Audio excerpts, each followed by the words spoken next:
I think we could start from Barcelona defense, definitely. Or the approach that Xavi did to this game, knowing that when you face against Real Madrid, you cannot leave as much space in behind between your goalkeeper and your line of defense, because probably Real Madrid is one of the best teams in the world doing transition going forward, transition in attack, because they got two of the fastest players up front, that is Vinicius Juniors and Rodrigo. Rodrigo, because he knows exactly what he is doing every single time, the diagonals, the movements, when he cuts the pockets, when he runs behind the back of the defenders, is one of the best. So you need to pay attention on that. The movement that he does, that is doing to get out of the offside, arriving to the halfway line, and get it back in position to not having offside is just magnificent, to show to the kids how not to get in offside positions. But that's something that I expect that a centre-back from Barcelona knows, that if you go to the halfway, there is no offside. So you have to pay attention that when a player of Real Madrid is in control of the ball and is looking forward,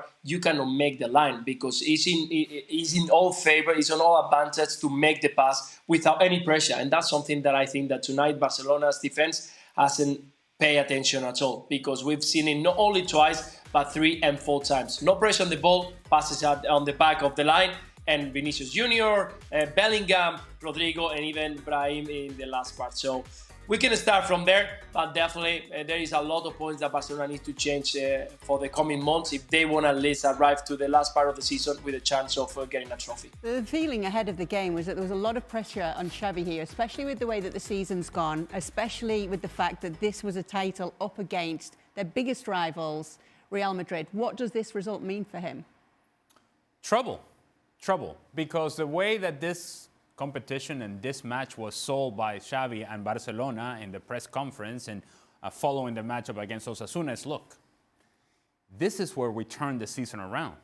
Let's go back to a year ago and how good we were in that final against Real Madrid. And that's where we got our season going. And that's how we felt better about ourselves and we went on to win the title. So here we go.